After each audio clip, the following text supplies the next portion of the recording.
Yes.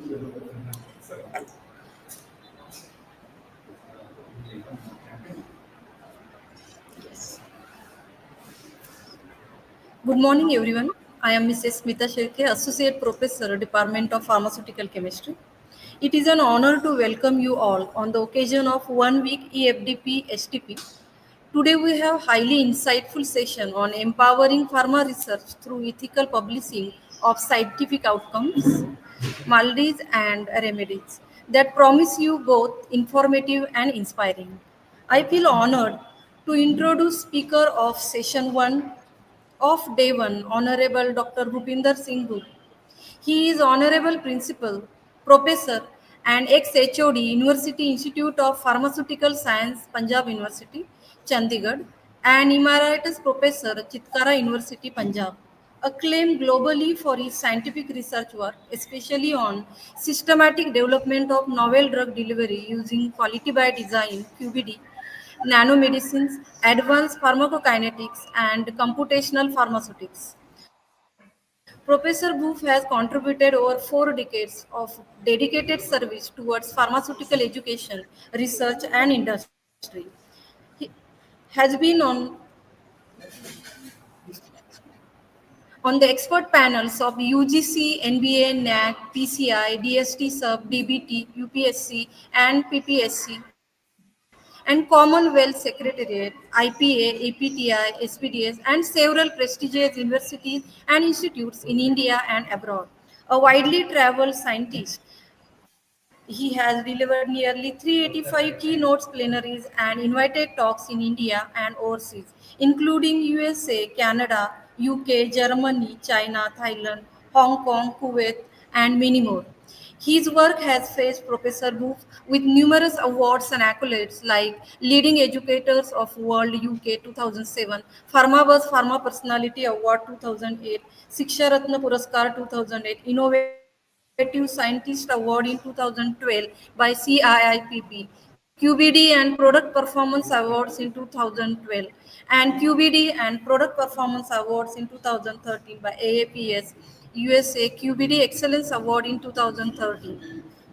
He has guided over 110 researchers, including 34 PhDs, 10 postdoctorate, completed 6 industrial consultancy assignments, and has 9 patents, 3 granted and 4 published. And he has 3 technology transfer project of nano-based drug delivery product and 15 computer software to his credit. Working in the domain since 1995, Professor Bhoop is considered the pioneer in the field of pharmacopedy in India.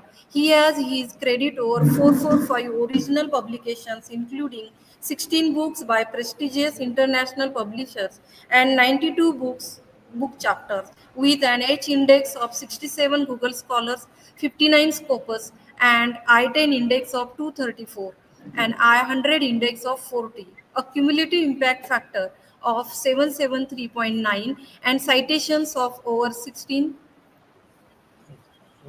1,63,000, and over. 16,000. 16,200. Yes, sir. Yeah. Yes, sir. It is 16,000. Okay. Today he is delivering his talk on empowering pharma research through ethical publishing of scientific outcomes, maladies and remedies. With this brief introduction, I request Bhoop sir to kindly start your session. Please, sir. Thank you so much, madam, for very nice introduction and done within the time frame. Let me present my screen first. Uh, Yes, sir. I think you have to stop sharing the screen. Okay. It's okay. Is it visible, Yes, Amrita? sir. Your slides are visible and you are audible too. Yeah, I'm audible too. So nice. Yes. Thank you so much for steering this FTP program and this first lecture of the FTP. So, ladies and gentlemen, the friends and the students, this is my proud privilege, honor to be amidst you all in sharing my experiential knowledge, whatever I have gained through my 4 decades of exposure in pharmaceutical sciences with you all, particularly in the ethical publishing of scientific research outcomes. So, empowering pharmaceutical research, which is something in consonance with the theme of this e-FDP or e-STP. Uh, is Okay. Is it visible? Second slide visible? Yes, sir. The slides are visible. Okay. So this is how I have structured my talk, little bit about research and research methodology and the importance of publishing research, and then getting back to what can be the unethical publication practices and how can we avoid these unethical violations here. And instances I'll share from my own experiential sojourn in the pharmaceutical sciences, and then I'll sum up. And research, as I feel, is to reveal something novel, innovative, which is not hitherto known. Or if it is hitherto known, to extend it beyond from the current, level of the knowledge. And if it is hitherto known, to present or publish it by deciphering it for in a different perspective and for finding newer applications and newer uses. What it endeavors for, it endeavors to get familiarity with the phenomenon or with the individual or situation or a group, and or to find the frequency with which a cause or effect tends to occur, and to develop the cause and effect relationship amongst the dependent and the independent variables. In day-to-day life too, we know that to err is human, to forgive is divine, but to persist in error is devilish. So in research too, we continue to commit errors, but the errors could be of various kinds. Number one is honest errors, which are not intentional, and but certainly can be avoided, and should be avoided, but mostly they are unavoidable too. These are called as honest errors. Negligent errors, which are unintentional but certainly should be avoided. All kinds of errors should be avoided. Negligent errors are due to the inadvertent, omission of some of the researchers. Deliberate errors, which have been caused deliberately, intentionally, and these have been, with the fallacious mind. These are certainly avoidable, and these are not pardonable, and these should be, put to task, and the guys should be, punished for this very practice. So publishing, why is it important? I'll quote one of the greatest scientist who was nominated for Nobel Prize, a physicist, several times in his life, and a social scientist, E.H. Miller. A paper is an organized description of hypothesis, data, and conclusions intended to instruct the reader. If your research does not generate papers, it might just as well not have been done. So the purpose is not, accomplished unless the research forms the part of the scientific mainstream. If it wasn't published, it wasn't done. Miller also, is saying in the same uh, tone as Whitesides is telling. So publication in peer-reviewed journals is an, of course, wearisome or tiresome journey. You see, till the paper gets accepted, it has to go through various milestones. This tune tells. Once the Elsevier, posed a question in 2006, almost 2 decades, 19 years from now, 18, 19 years from now, that is there any crisis in publishing ethics? And it also gave some statistics. that in Nature One, 2008 journal, so they give, startling data. 17 million article in Medline may be duplicates, and once uh, Dr. Petiam Chiranjeevi of Sri Venkateswara University, India, has plagiarized or falsified nearly 70 research papers. And this was an article, in Chemical and Generic News, again of Elsevier. And once I was presenting this kind of work a couple of years ago in another FDP, offline at Punjab University, and one of the participant was from Sri Venkateswara University. He told, "Sir, my university is top ranking, university of the country, and you are unnecessarily demeaning my university. I do not know of any such incident where one of the scientists have been demeaned to such level." Manika, okay, I'll be sharing the details, whatever I have got, uh, to you after the lecture, and will communicate after some time, when you reach home, and through email or phone call, and you may verify at your places if there is some possibility of modification. I'll modify the information. If there is a possibility of you being, adding to your knowledge about this very ugly incident in your university, then you may add to that. And after a month or so, after that FTP, I got a email from that guy. "Yes, sir, you were right. Dr. Petiam Chiranjeevi was found to be plagiarizing, en masse, and falsifying as well. That's producing wrong data, false data." And he was asked to resign finally by the university, and he's now leading an anonymous life.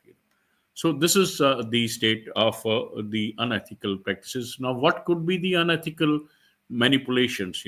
Plagiarism. I think everybody knows that is reproduction of the original articles or creations of another author without acknowledging him, without attributing that this is the work hired or borrowed from that author. Self plagiarism, you are publishing your own information time and again, and getting the benefit, while this is the duplication of your own information. This is called as self plagiarism. Fabrication, you are, you know, uh, making data. And falsification, you are providing false data. Ghost writing, that is, somebody is doing it for you, or you are doing it for somebody without involving your name in it. Cheating, you are obtaining some assistance in getting your work published without involving the legitimate practices, the right kind of practices. Bribery, you are paying money to get your paper accepted, or you're working against somebody, to get that paper rejected, or you are accepting money for getting, for helping somebody to get their paper accepted. Sabotage, you are working against the publication of someone, or you are working against the research of someone.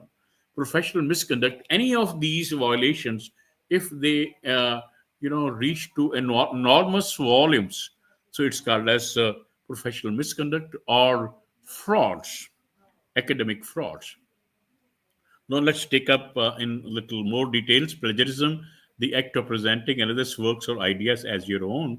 It ranges from unreferenced use of the other's ideas, even from the research grant application to new authorship of previous publication. Now, as an experienced, scientist, we keep getting offers from various gubernatorial agencies like UGC, DST, DBT, ICMR, AICT, that please go through these research proposals, ICMR, and send comments, as reviewers. So sometimes, some of us, may get tempted. Oh, what a great idea!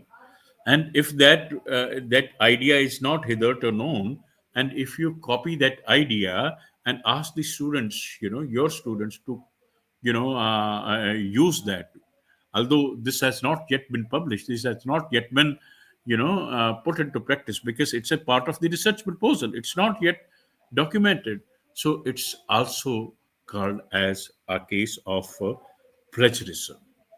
So, plagiarism is verily an act to write or present somebody else's work or idea as your own without acknowledging original authors. Many of you may be the parents, and today, the students, the of even the primary classes are asked to write some articles, and if they are borrowing the same from literature, online or offline, as such, so they should be trained to write that reference at the bottom, so that they know the art to use the information which is already published, but cite that, reference that.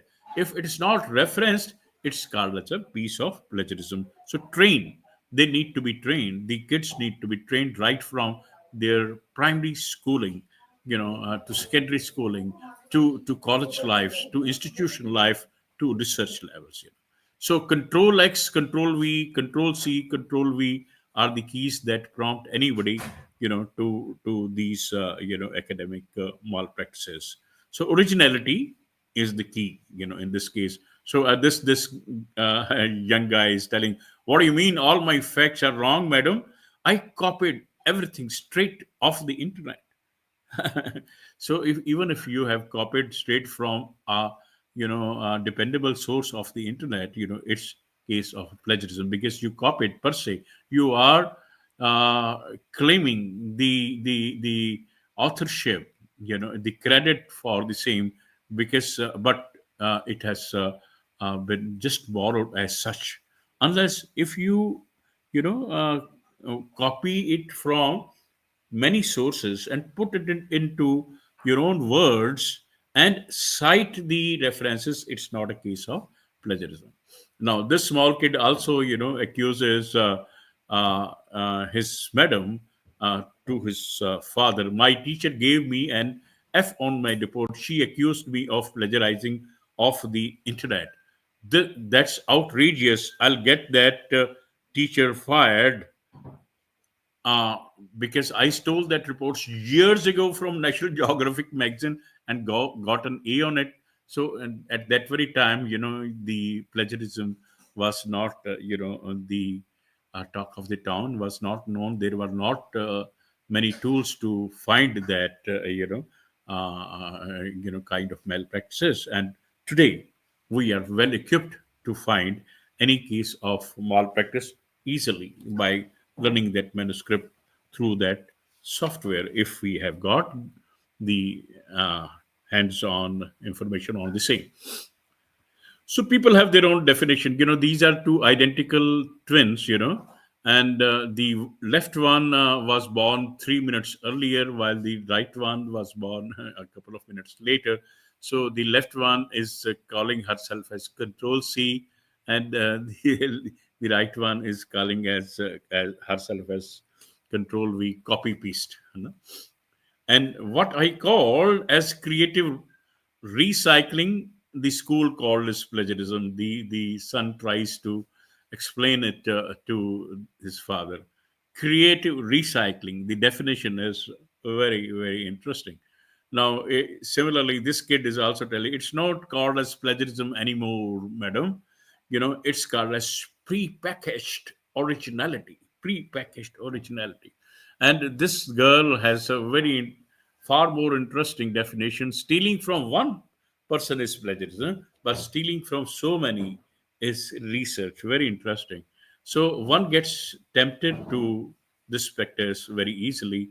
Oh no, this girl tells, I forgot to do that 12-page assignment which is due tomorrow. If I don't copy it, I'll fail. So one gets tempted under pressure to follow plagiarism. I need you to do a presentation on the topic of plagiarism. If you don't find time to prepare anything, just steal something off the internet. I think this is quite self-explanatory, what this boss means her to do for, the topic of plagiarism. And how important are ethics in the today's society, and look how ethical are the examinees. Self-plagiarism, if you are trying to get the credit of publication in two or more different classes by reproducing the same kind of contents, it's called as Good self-plagiarism. afternoon, Sam. I'm glad you are here. I'd like to get an update on your progress with the research manuscript. As you know, tomorrow is the deadline for submission. Oh, no problem. It will be ready by noon tomorrow. This manuscript is very important. Do you have any questions about any of the sections? Well, yes. I used the university plagiarism detection software and found some sections with a high match rate. The background section has a 60% match rate with another article, and the results section has a 40% match rate. Oh, what were the sources of the matches? Both were articles that you were listed as a co-author. Yes, I copied and pasted some sections. It is fine. According to the information in my research integrity course, this is still considered plagiarism and is classified as self-plagiarism. Any content used from another source must be properly cited. Are you sure? I've done this before and no one noticed. I am not sure why it was not noticed before, but I found the following definition of So many times ignorance is bliss. This guy, is guiding his teacher, his mentor. The mentee is teaching the mentor on the ills and the risks of plagiarism. And because the teacher thinks that, since I have written those previous articles, I can borrow some piece of literature, which I wrote myself in the previous manuscripts. As such, why can't I take it? Now, if you use that knowledge, use that piece of information, number one, you have to re-paraphrase. Number two, it has to be cited that I have borrowed this information from this published article of which I am the author or the co-author. So that is called as self-plagiarism. On a case of mosaic plagiarism is intelligent plagiarism. Now, for that, to illustrate that point, you see the text in the blue, italicized information. The artist employed myriad colors to illustrate the transformation from dream world to reality. And look at the mosaic plagiarism attempt.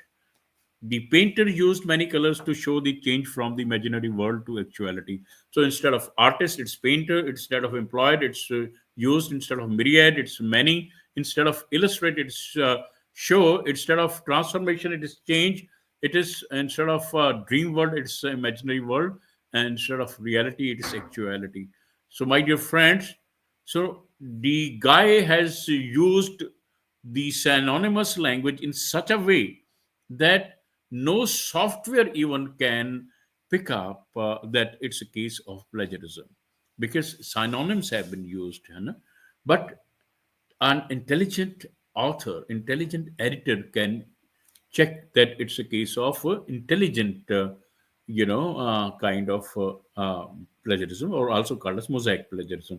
The correct usage, on the other hand, could be color can be a way to show transitions, and in this case, the painter uses it to show where fiction ends and reality or actuality begins. So, or in other words, within quotation marks, myriad colors were used by the painter to show within quotes transformation from the dream world to reality. This means, some of the text has been used as such by the author. So it tells that I have borrowed these words as such from the authors. So in science, of course, quotation marks are very less commonly used, but in Social sciences, you can use the quotation marks like this, and you have to cite the references. This is the way to bypass the plagiarism issues. How do we avoid plagiarism? Always reference the work of others. Put the words of other in quotation marks as we did earlier. Seek the requisite permission of the authors or the copyright holders when the information to be reproduced is quite colossal. For example, tables, some figures, or some paragraphs. It can never be accidental. There are three kinds of information which always need to be cited in a paper or a project.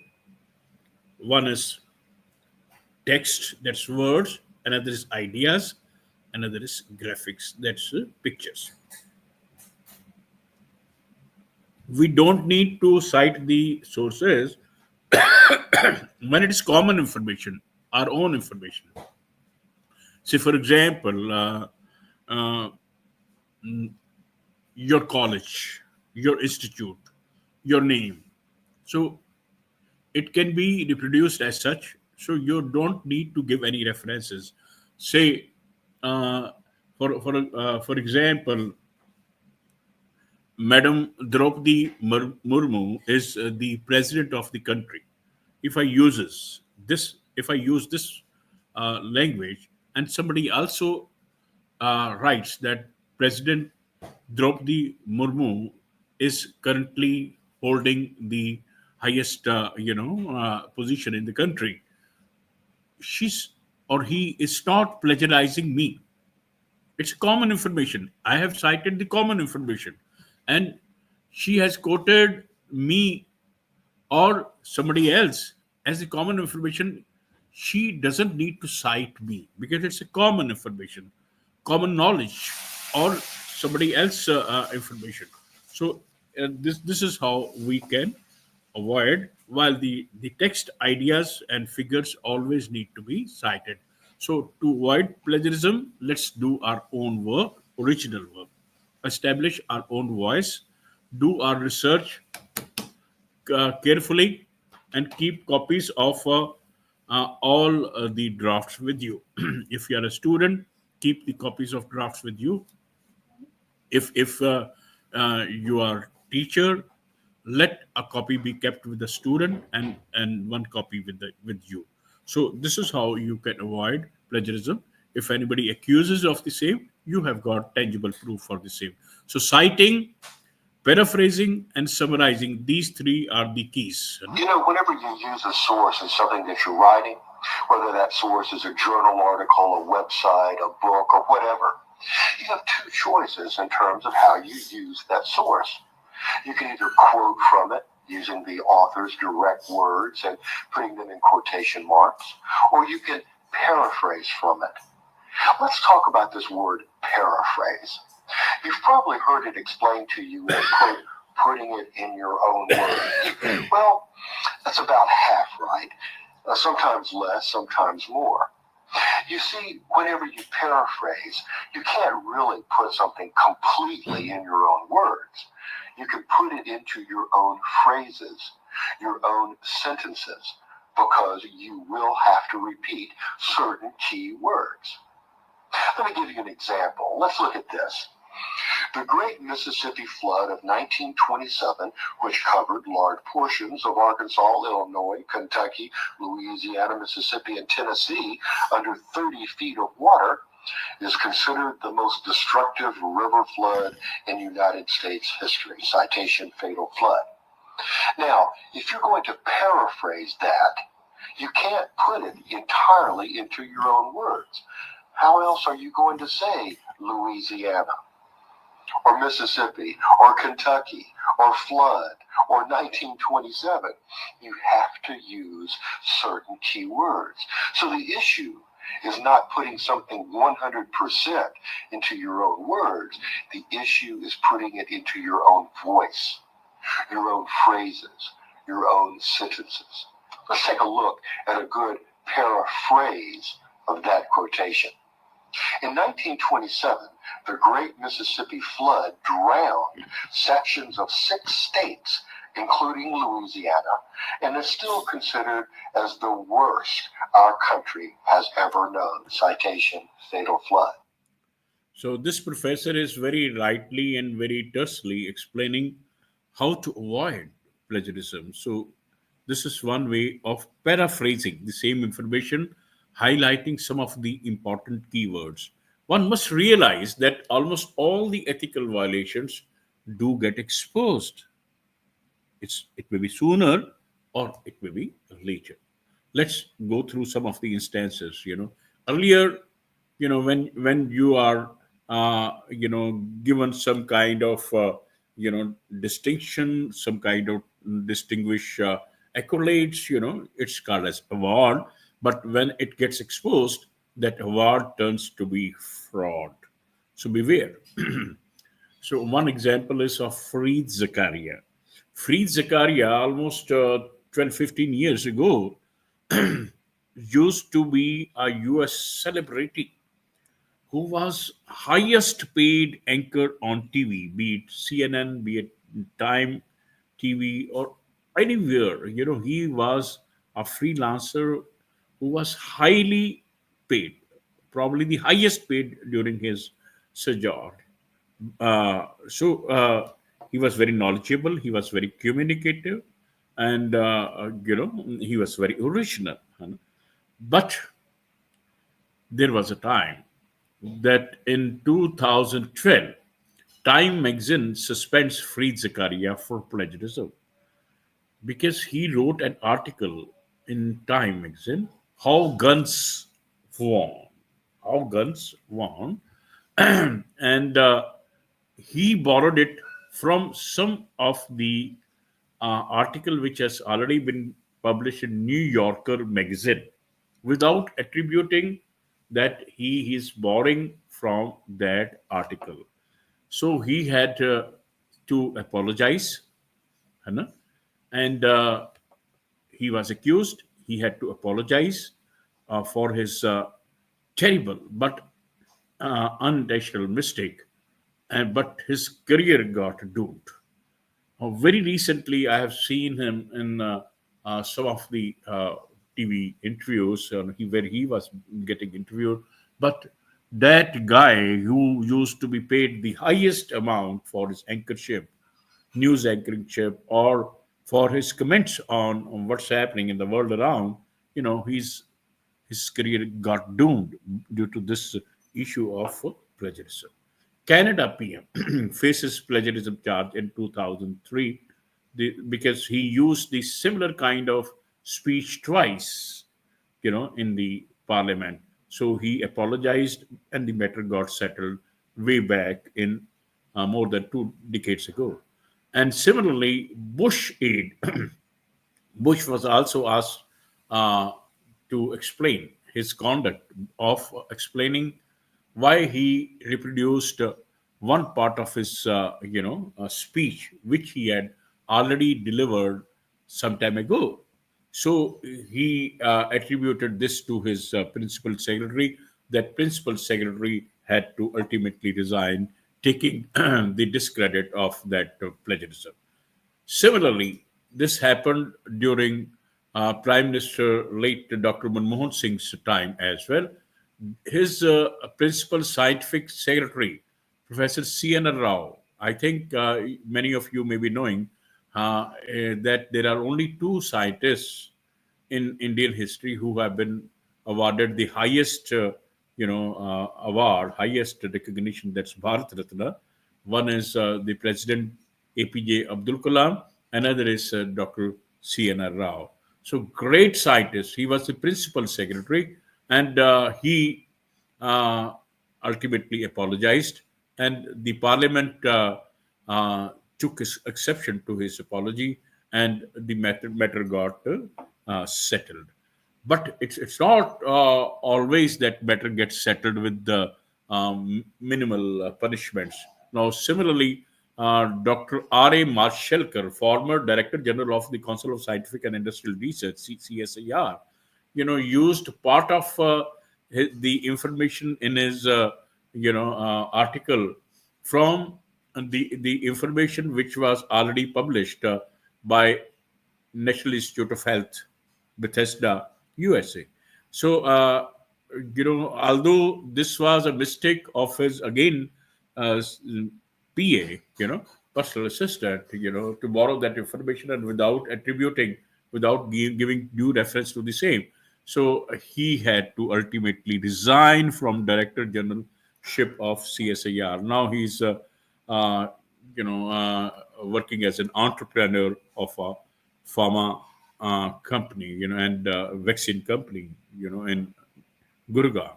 Now, John Bon Jovi, those who are fond of the English music, they must be knowing about this guy. He's a popular singer in USA. He was sued for dollar 400 billion. I think if you tend to calculate, billion has got 12 zeros. 4 into 10 raised to power 14 rupees into 85 means 340. 340 into 10 raised to power 14 rupees he was sued for. And the matter got settled for almost, I think, 1/10 or 1/20th the amount out of court, but he had to pay a huge sum for plagiarizing the lyrics, partly the lyrics of a song which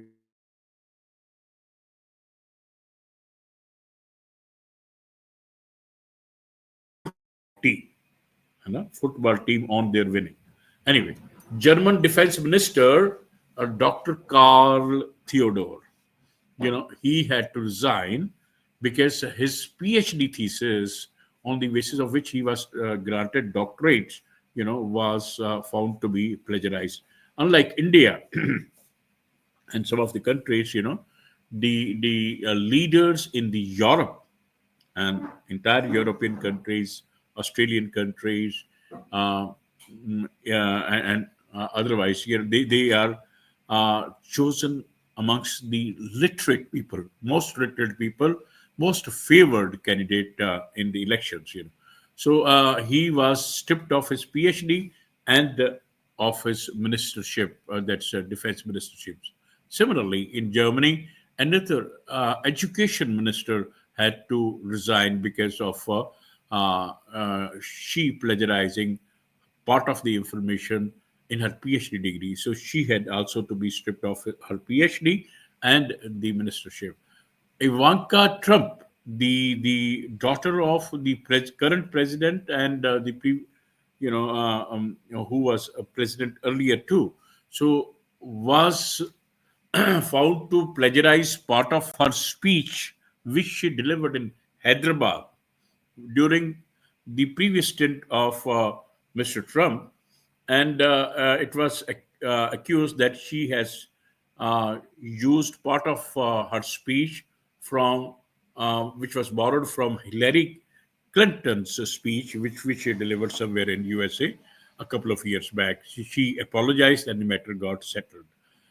Dr. T. Santhanam, a computer science professor in India, was appointed as principal of a leading, engineering college. I do not wish to name that college in South India. On a complaint against him by one of his former students, he was found to plagiarize his PhD thesis in 2001, and he complained in 2015 and got that claim got ratified in 2017, and he was stripped of his principalship in 2017.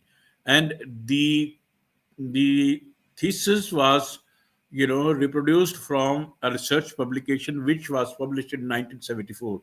He didn't attribute part of the work to the research publication which he saw in 1974, and he had to ultimately resign.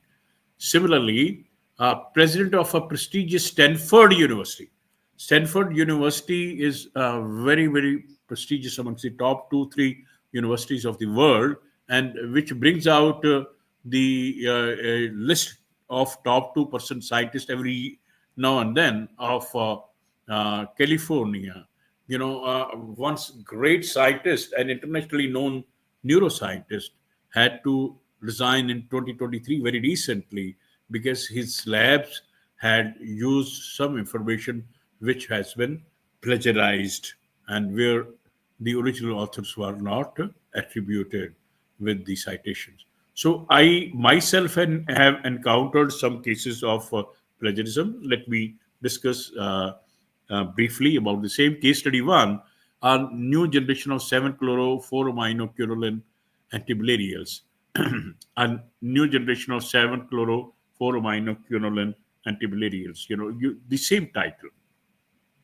This was the article, and it's not me, Bhupindersing. It is from SN Medical College, Agra, and Deepak Chetia was from Dibrugarh.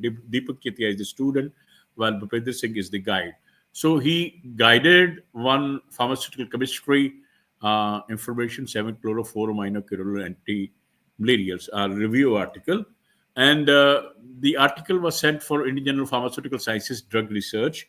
So originally, that journal didn't ask for any publication charges, but no sooner the paper got accepted for publication, the editor asked for rupees 2,000 as the publication charges, and Dr. Bhupinder Singh told that this was not publicized earlier, so I'm not going to pay a single penny for getting my work published. It's a quite useful work, original work, and I'm not going to publish unless you drop that condition of the publication charges. But the editor was adamant, so the author, the corresponding author, Bhupinder Singh, asked Indian Journal of Pharmaceutical Sciences and Drug Research to withdraw his paper, to consider his work as retracted, withdrawn. But after 4 or 5 years, the same article on new generation of 7-chloro-4-aminoquinoline antimalarials appeared in another journal. That is a journal, Systematic Reviews in Pharmacy by different kinds of authors. Now, I was on the editorial board of Systematic Reviews in Pharmacy, that's Medno journal. So they requested me and one more scientist, one more professor from South India, so to review this case. Dr. Bhupender Singh accused on the journal Systematic Reviews in Pharmacy of having published a totally plagiarized article. So we checked up, we looked into the particulars, and it took us almost 6-7 weeks to conclude that the entire article was borrowed by Mr. Dr. M.L. Kori, Dr. C.S. Sharma, Manmohan Singhal, and Lalit Kumar Tyagi, all the four authors. Virender Singh was the student. So M.L. Kori, Manmohan Singhal, and C.S. Sharma were the editorial board members of Indian Journal of Pharmaceutical Sciences and Drug Research. So they had access to the article. They passed on this article to Virender Singh and asked him to publish, get it published in another journal with them as the co-authors. So we found out, and all these authors were debarred from publication in Medno journals. At that very time, Medno journals used to publish Indian Journal of Pharmaceutical Sciences, that's IPA journal, and many other prestigious journals as well. So they were debarred. That's what you can do, to the plagiarists.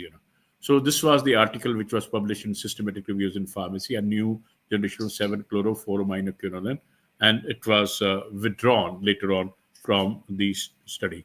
Case study two: one of my students, asked me that one of the articles which was published in Scientia Pharmaceutica, its duplicate copy is appearing in another journal. So this was my article: formulation optimization of hydrodynamically balanced oral control released tablets of tramadol hydrochloride, Scientia Pharmaceutica, 2010. It was published, and another article in 2012, 2 years later, was published in Asian Journal of Pharmaceutical Sciences for pharmaceutical and clinical research, formulation optimization of hydrodynamically oral control released biodesic tablets. Now, you see here the authors, this is me, Bhupindersing, Ashurani, Babita, Naveen Huja, Rishi Kapil. You see over here, Afsar Sheikh, Asir Quasi. The authors are different. The article is analogous.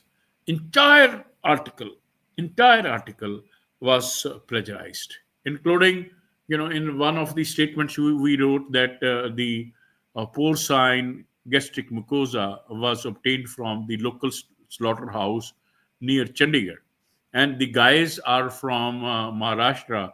They are also telling that porcine gastric mucosa was obtained from a slaughterhouse, local slaughterhouse near Chandigarh, although they are settled in Maharashtra. So uh, the case was, initiated with a journal. The journal, was a little reticent, was not taking action. So then we wrote to Scientia Pharmaceutica, in which journal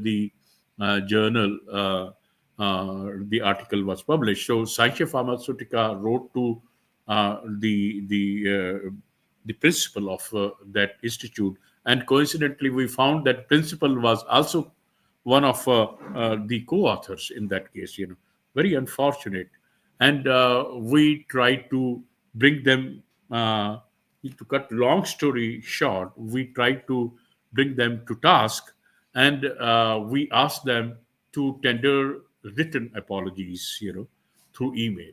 So they wrote written apologies, and not only that, all the co-authors also, except one who had left for Australia and was not traceable, all the authors tendered apologies that we committed blunderous error, and we will not do it again. है ना? So the matter got settled. The editor then wrote an editorial.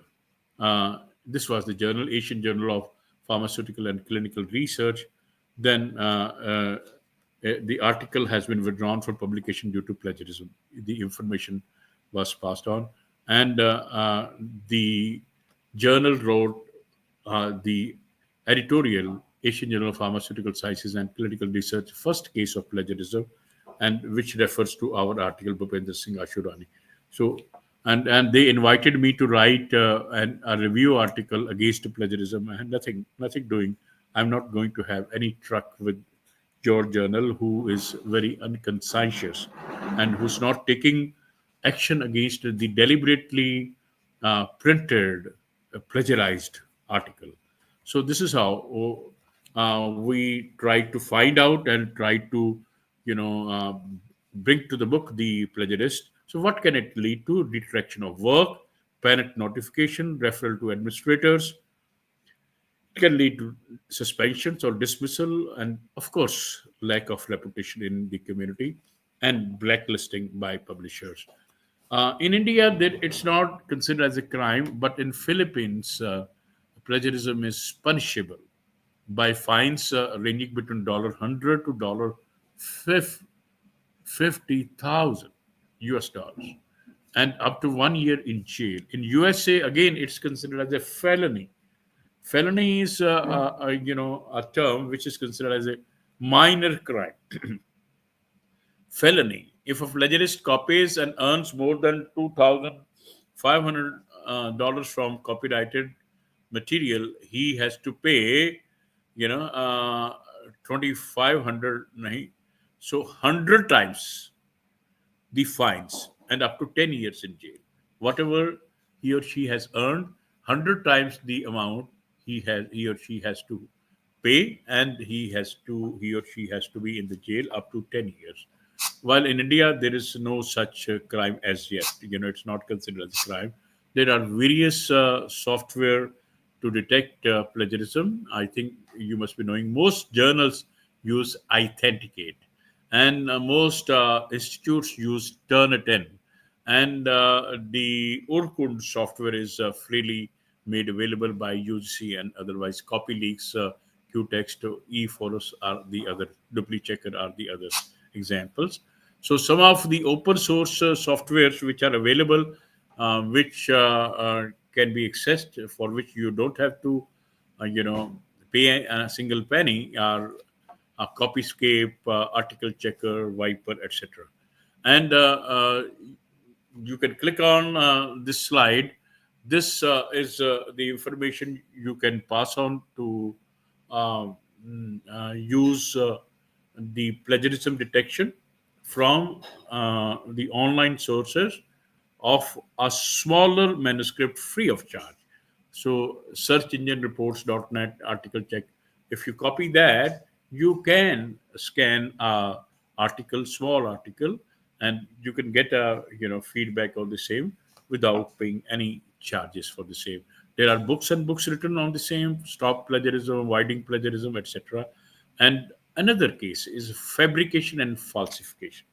Having done with plagiarism, mosaic plagiarisms, self plagiarism, etc., fabrication and falsification.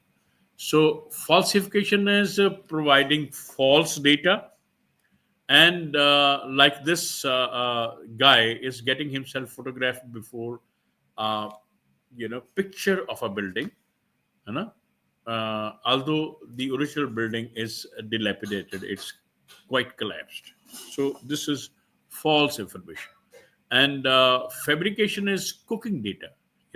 Fabrication is cooking, means you are inventing major findings yourself. You are not changing the data, you are creating false data.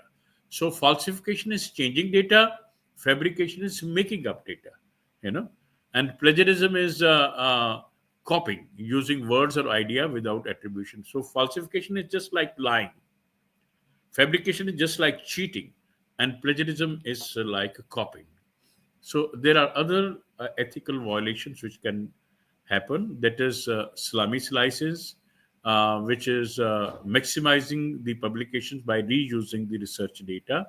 So it's acceptable if it conveys different message to different readership, but it's utterly unacceptable if the degree of salami slicing is colossal. And bribery, paying money or accepting money for getting the work published, it's utterly a heinous crime. Sabotage, you are deliberately working against the publication or working against the research of one article. To make my point across, let me cite one example of Dr. Vipul Brigu, a postdoc student who left after his PhD to a very prestigious university, University of Michigan, USA, and out of envy with his postdoc colleague, who happened to be from Korea. That girl was, quite proficient and was, quite sinusoid, quite of his mentor and the entire team, because she was quite proficient, quite hardworking. So he got unenvious. He, spoiled her experiments, Western blot experiments. So the girl got skeptical, doubtful. So she took a hidden camera to find out, what's happening and expose the misdeeds of Dr. Vipul Brigu. And the information was passed on to the journal, none other than Nature, the most popular, most cited journal across the world. That's Nature. So this is how the journal Sabotage, and on the front page of the journal, it's written: Whip postdoc Vipul Brigu destroyed a colleague's experiment to get ahead. It took a hidden camera to expose a little known malicious side of the defense. Nature 2010. These are the pages. This somehow I got hold of the video. You just see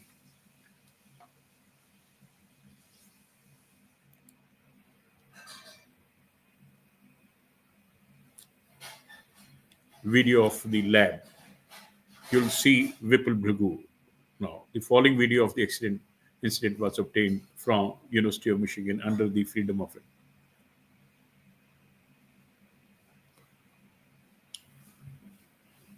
He is Vipul Bhrigu, Dr. Vipul Bhrigu. Now he has opened the cupboard of his colleague and added ethanol to uh, the alcohol to stop germination of the microorganism used for Western blot experiment.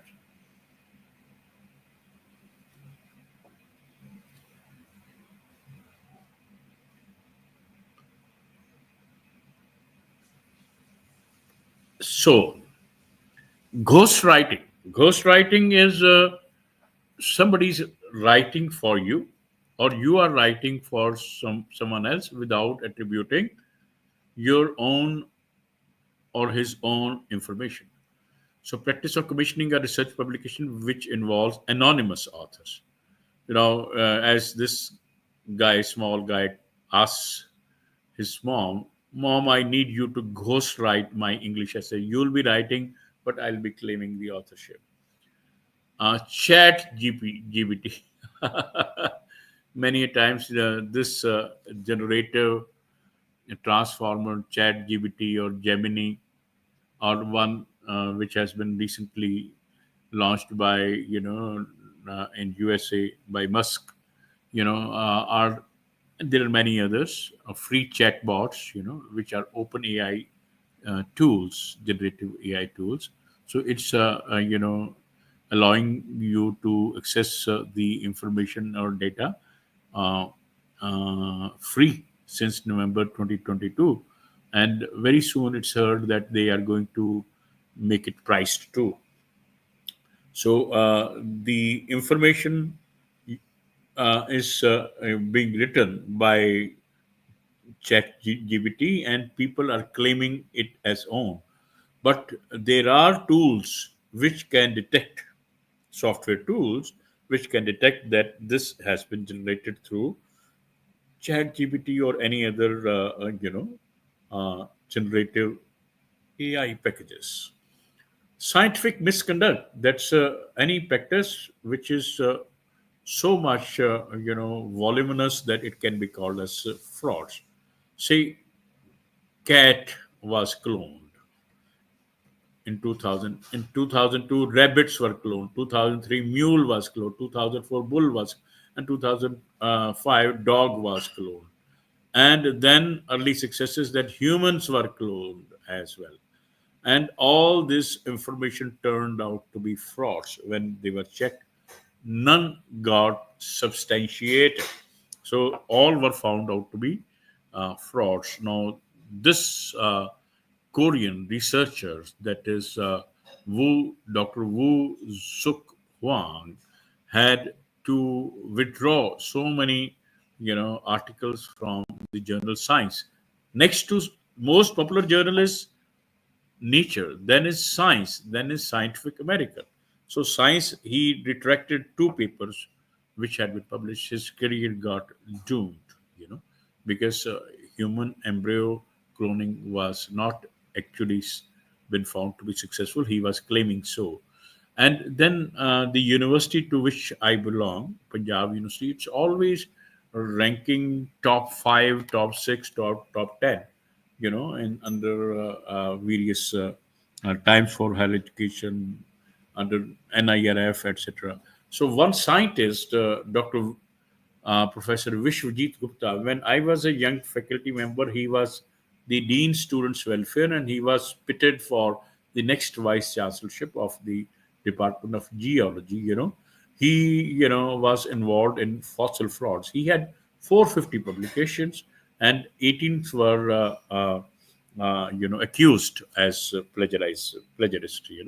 So this handsome scientist at that very time, Dr. Vijay Gupta, in 1989, it got exposed with. So he planted some fossils near the outer skirts of Chandigarh. He got those fossils pilfered from New Wales Museum. Now, one scientist, and he published in again nothing less than Nature. You know? And one scientist, G.E. Talent from from Australia, got doubtful. How can such fossils be available in Chandigarh? And then he scratched his mind. He found that, yeah, I saw such type of fossils somewhere in New Wales Museum, London.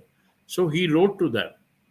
And in 1989, there was no email. He wrote aerogram, that air inland letter, so that whether I asked you two queries: whether any fossils were pilfered from your uh, stolen from your museum in the recent era. Number two, did Dr. Vijay Gupta or any of his students from India visited your museum very recently? So the reply came within 10-15 days back. Yes, both the things happened. The fossils were stolen. They didn't have any cameras at that very time. So, and Vijay Gupta, along with his student, visited us. So he then related everything, and he published in another issue of the Nature, and he was caught and he was asked to resign, and he resigned and led an anonymous life the whole career. He was pitted for next vice chancellorship, and he was renowned across the world. Got doomed because of this fraud. Then scientific fraud at Bell Laboratories. They created theories, of superconductivity under quantum physics, and they verified this through the some equipment which their company, that's Bell Labs in I've seen that Bell Labs in Chicago, in Houston, Houston, USA. So which they claimed to have been there in the Bell laboratories, was never ever existed. So they were found of scientific fraud, and they had to resign. Their career got doomed. So this was the article which was published, and again, Nature Physics. This was the article, which pointed out it to be, a case of fraud. So in 2019 in China, several 70 false crystals were found out in journal Acta Crystallographica, section E. है ना? So, and 41 articles published by Zhang and 21 by Liu had to be retracted. In Russia, one third of the dissertations were found to be bought for money. But nowadays, computer-based plagiarism check is must. Even the current premier, Vladimir Putin, who has been at the helm of the affairs in Russia for the last almost more than one decade. He was uh, accused of plagiarizing his PhD thesis. But the matter got settled because he had all the powers. Whistleblowing, he who reports unethical practices. So it's a very bold step, and many times he had to face the wrath. Now this boss tells you did the right thing, whistleblower. So naturally we have to fire you. Goodbye, bye bye. So sometimes he or she has to face the consequences. Now look at the consequences. It's the bust of a scientist, Fred and Smith, so on, bureaucrat, public servant, whistleblower. So his bust has been kept. So he had to be, sacrificed. Sometimes he's awarded too.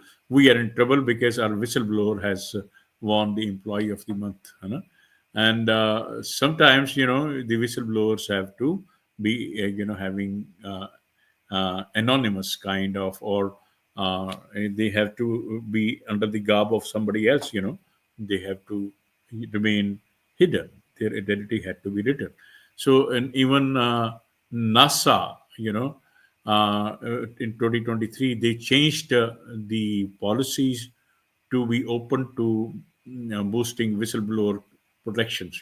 So they came up with the ideas of protecting the whistleblowers in 2023.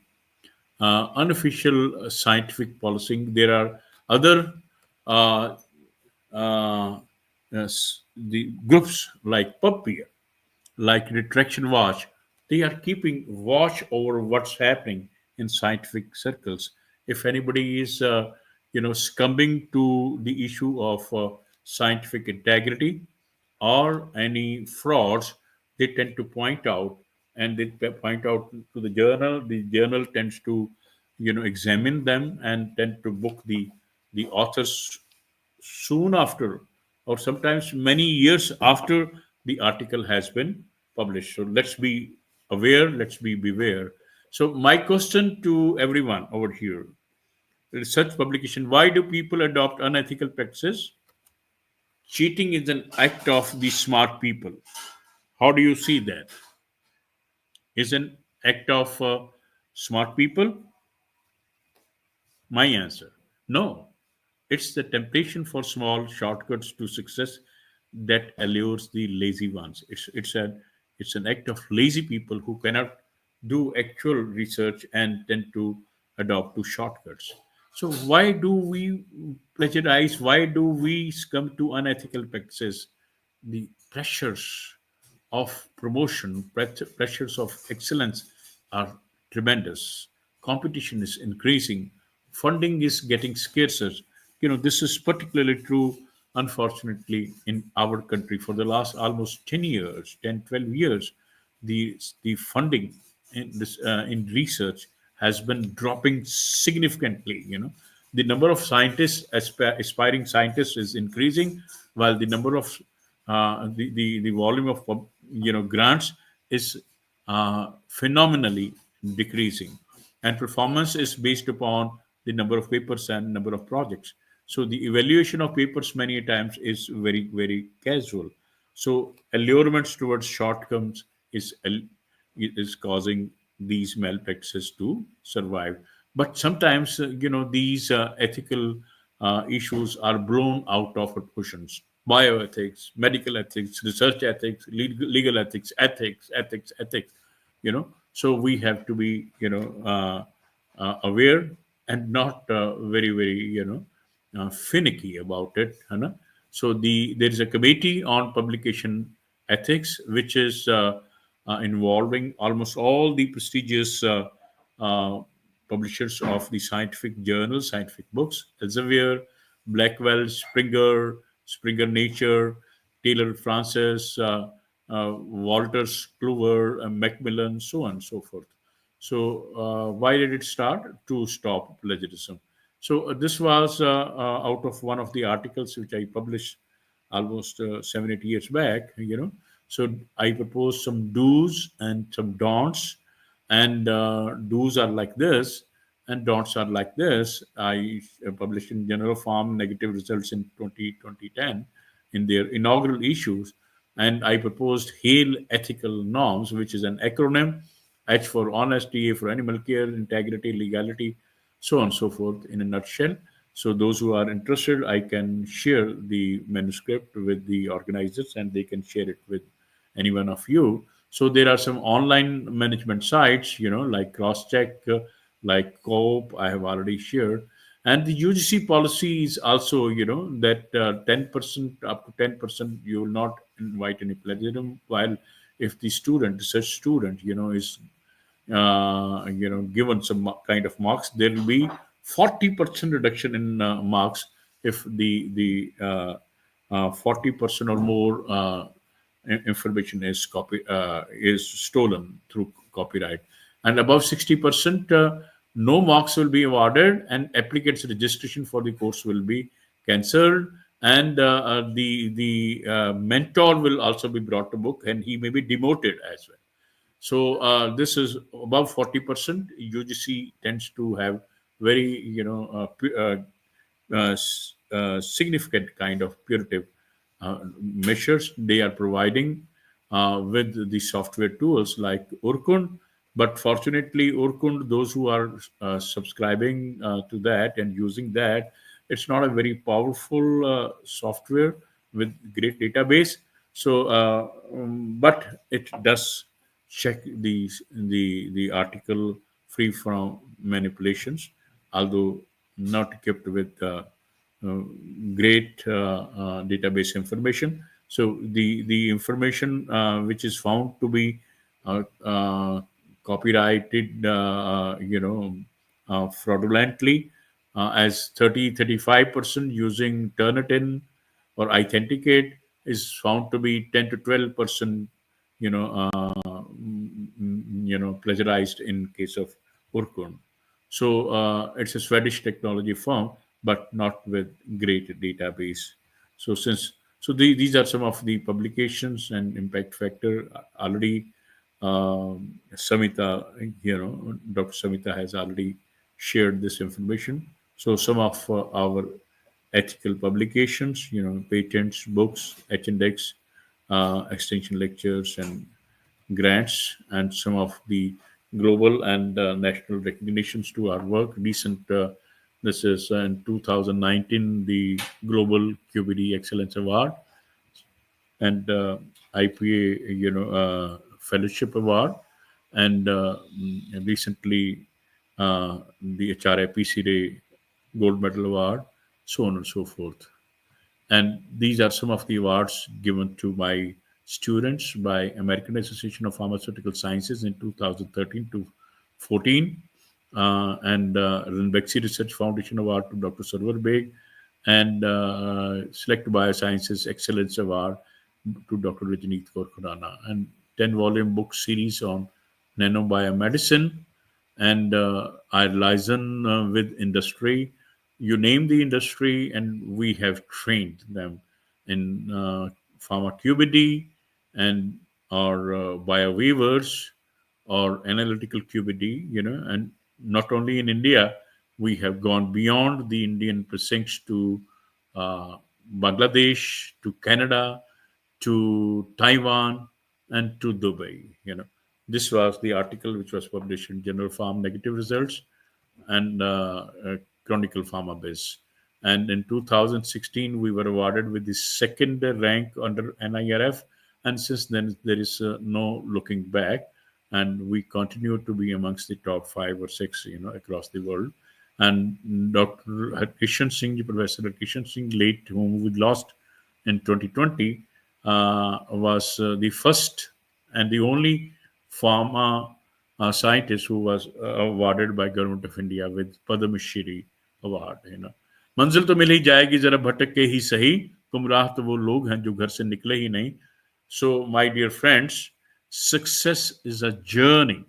Success is not the destination, but journey to destination is usually straight, simple, not circuitous, not zigzag. But the colors around us sometimes distract us from the straight path, and we get tempted to follow the shortcuts, running over the moral and ethical values. And finally, we get denigrated in our own eyes, we get demeaned in our own eyes, and then we fall into the ditch and ask for the help from Almighty Lord. And then we pray, "Oh, invisible hand, please tell us what to do." And let's pray for 30 seconds to grant us with the ethical conscientiousness.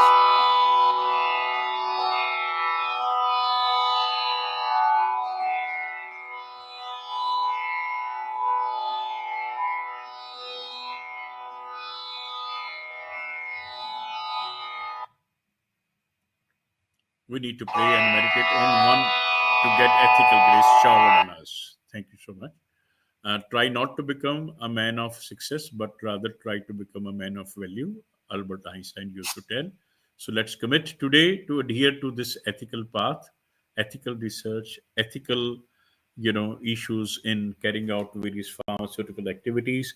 Today, quality and integrity. These are the two issues which are, I shared that with you during my chief guest address as well. Very important, which the federal agencies are concerned, quality and integrity. So integrity will be there, once we tend to adhere to this ethical paths. Attitude determines altitude, hence we need to transform our attitude. A journey of 1,000 miles has to start with a single leap. So we gratefully acknowledge the important textual and web sources, especially the webtoons, pictures, and clip arts in compiling this presentation. Else, someone may claim that the presentation made by Professor Bhoop was a case of plagiarism itself. This is my team at the University Institute of Pharmaceutical Sciences. This clicked a couple of years back, and this is for you. Thanks. Any questions, please? Thank you so much.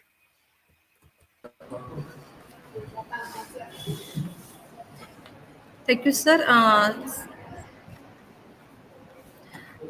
There are some questions, sir. Certainly. Yeah, Yeah. can you see on the screen, sir?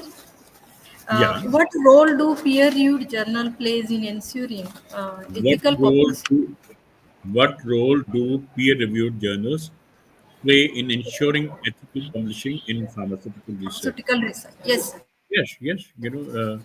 They play a vital role, pivotal role in ensuring ethical publishing. They tend to find out that your journal, your article, which you have submitted in the journal, is not complying to ethical standards. They tend to convey it.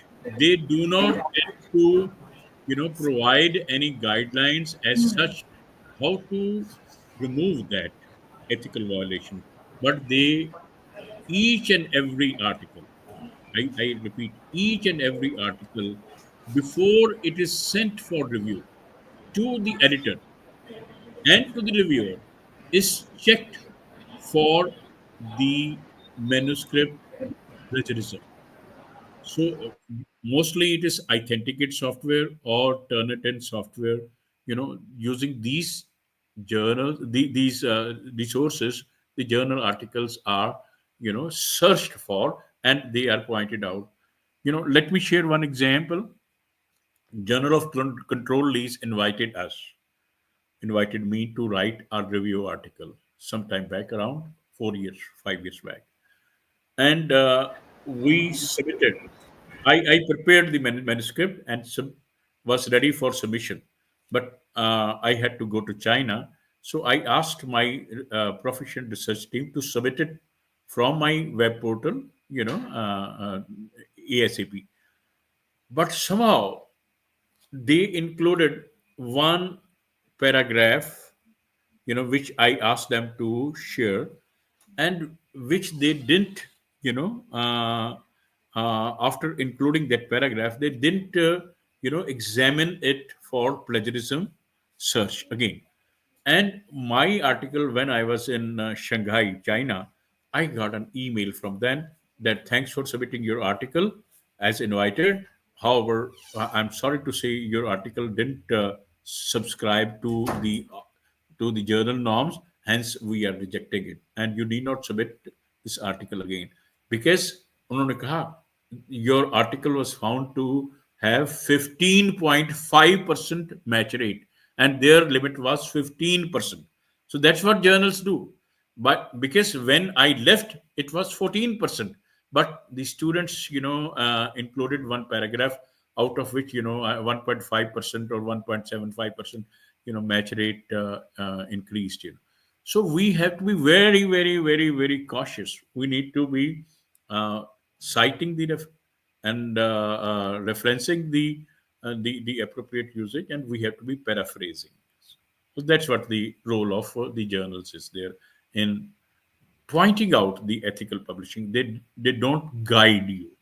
They don't guide you. They tend to provide the information. Yes. Next. Yes, sir. We have one more question.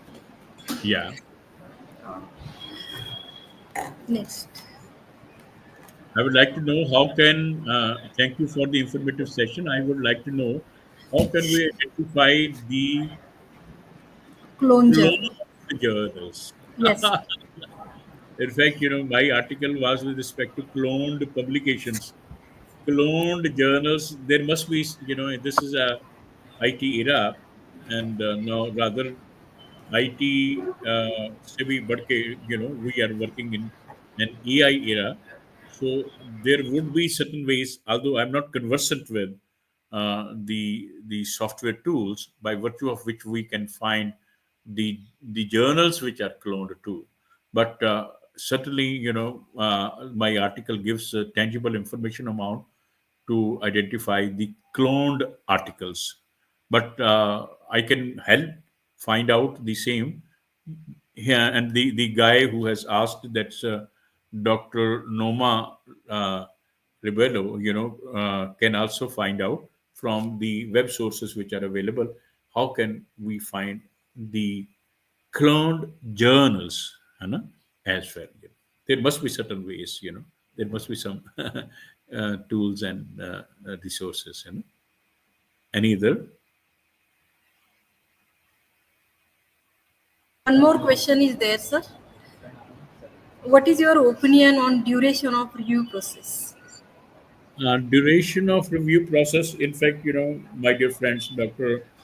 Rajput, the duration of review process varies from journal to journal practice. Whenever we publish and we need to find out the appropriate journals for our article, so one of the criteria which we look for, what is the average time for the journal to review? What is the average time for the journal to get it finally accepted? And what is the average time for getting it published? So it varies from one to another, Dr. Amarjit Singh Rajput. So, it's not common, but the smaller the duration, better it will be. The earlier you get the decision, so better it will be. You'll be in a position to submit it in another journal. So, but precaution would be that let's, make the article flawless so that, it gets published, it gets reviewed positively in the journal in which we submit, right, in the very first attempt. So it is very important criteria, but it varies from one journal to another. There are journals which have uh, one fortnight as the expiration time of the review of that journals. There are some journals which takes years. So it depends upon the practice of the journal that adopts and the publisher of the journal that adopts. Any more questions, please? No, sir. No more questions. No. Yeah. If there are any more questions, after that, you can pass it on to me. I'll reply at my convenience. Okay, sir. Okay, thank you, sir. I am thankful to Bhoop sir for very insightful and informative session on ethical considerations in publication of scientific outcomes. Sir elaborated extensively all aspects regarding plagiarism. Uh, he also incorporated case studies too. He also emphasized on scientific misconduct and unethical practices. He also explained good publication practices. Thank you very much, sir. Your lecture is really very useful to us. Kindly accept a certificate of appreciation from our side. See. Thank you so much. Thank you so much. Thank you, sir. All the best for rest of the day. Thank you very much, sir, for your All the best session. to all the participants, and thanks for your patient listening. Yes, sir. God, Thank you, sir. God bless. God.